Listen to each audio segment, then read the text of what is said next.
And I'm back. I wasn't gonna do a video on this, but I thought, what the heck, maybe this will help somebody else. So my little 65 Falcon's been kind of running a little hot. I mean, it stays pretty well cooled, but then as soon as you park it after driving it for like 10 minutes, it kind of spills over a little bit. So I'm like, well, maybe it's the thermostat, maybe it's the water housing. So I'll start with the easy stuff first, the water housing, or the thermostat housing. The thermostat. So I took off the housing. I was like, oh, that looks like a newer thermostat. And then you look a little closer, and it's like, oh.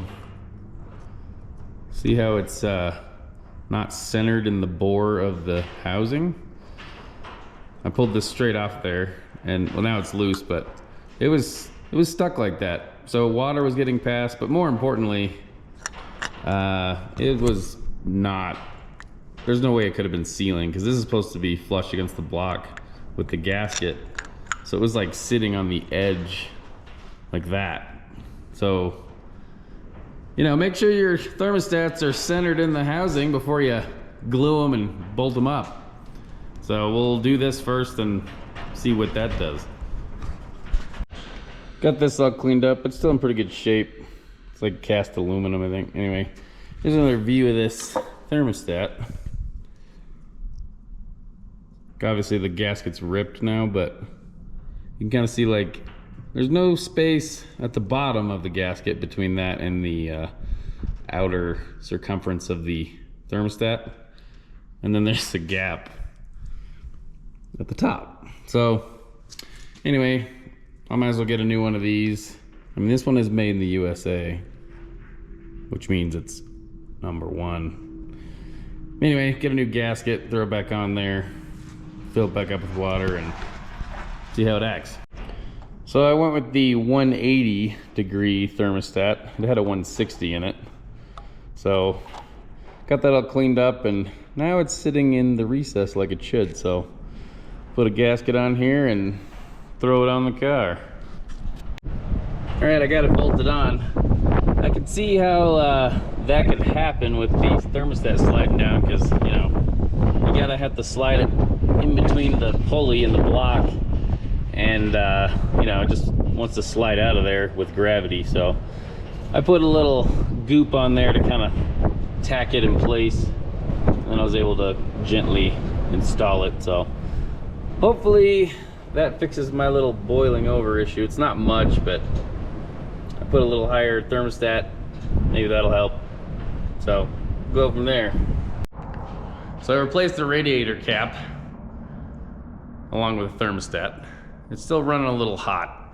Plus now the new radiator cap's sealing it good, so it's not spilling out the overflow tube, but it was pressurizing the hoses real good. So when I ran it before, I had the radiator cap off and I had it running, and like I couldn't see the water moving like at all. So I'm thinking it's the water pump. So I'm in the middle of taking that off.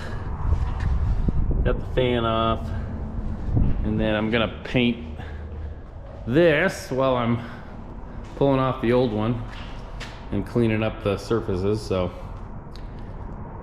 back to it. All right, I got the block all cleaned up. Now I'm gonna put this gasket on here.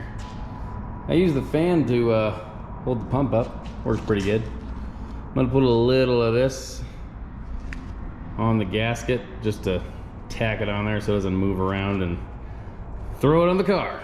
All right, I got it all put back together. I'm just kind of watching this water down here.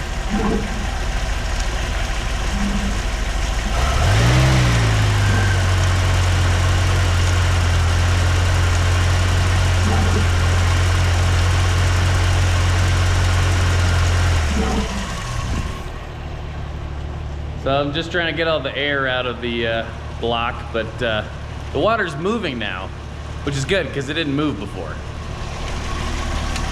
So hopefully that solves our issues. We'll see. All right, I've had it sitting here idling for a little while, and looks like it's staying cool. Doesn't seem to really overheat until I drive it on the highway for a couple of miles. It never really boils over, so I don't know, maybe that'll do it. We'll give that a go and work on something else. Alright, just took it for a test drive. It stayed cool the whole time and I don't have any leaks, which is always nice when you redo a water pump. There's only one thing that concerns me is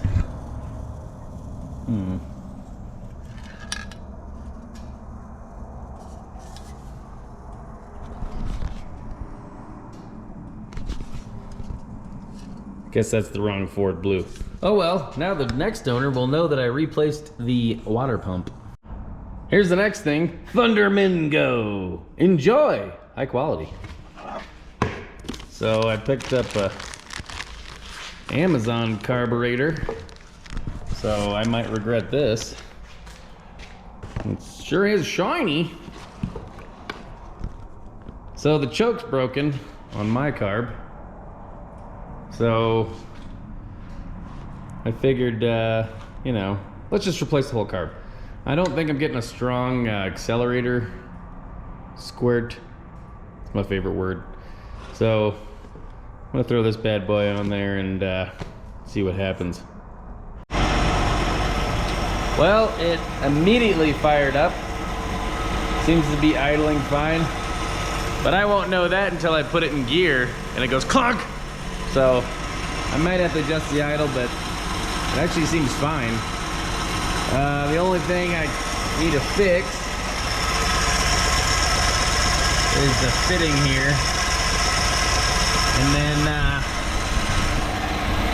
I need to lengthen the rod for the accelerator.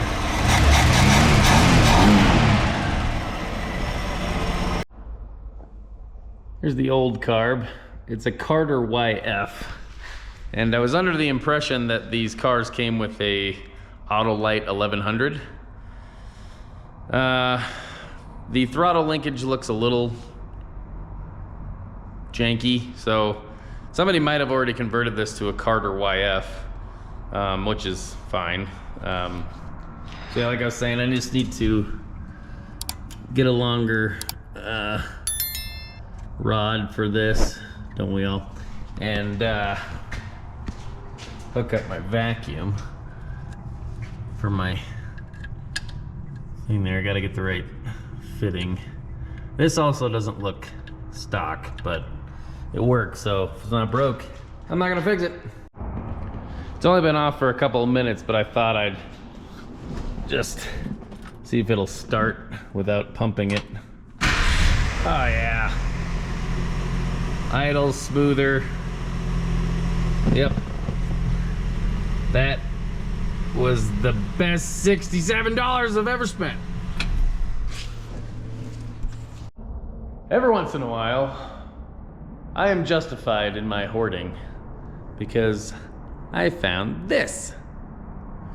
It just happens to be the correct threads for the carburetor and the correct threads for the hose, the heat hose, vacuum, I don't know, heat riser hose. So yeah, look at this. It's incredible. And it fits. Cross threads better than no threads. Okay. So yeah, tighten that up. And all I have to do is lengthen the carburetor linkage. Anyway, back to it. All right, it's the next morning. Got the golden sunshine coming in. This thing sat all night, obviously. Usually when I started it in the morning, it sputters and takes like 2 or 3 attempts. So I'm gonna do like 1 pump and then crank it over, see how it acts.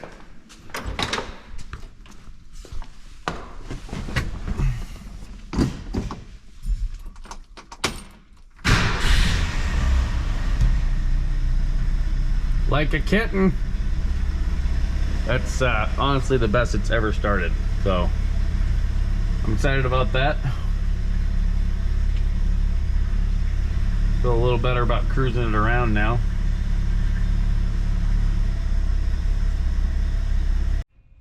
All right, I got the throttle linkage extended. I ended up just cutting the ends off the old one and then finding a new piece of metal rod there to weld it to.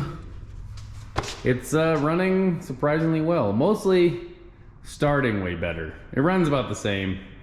I mean, it's a 170. It's like 90 horsepower. But yeah, I'm really excited about that. Happy with the $67 Amazon carburetor. So that's gonna wrap it up for today. Thanks for tuning in, and we'll catch you next time.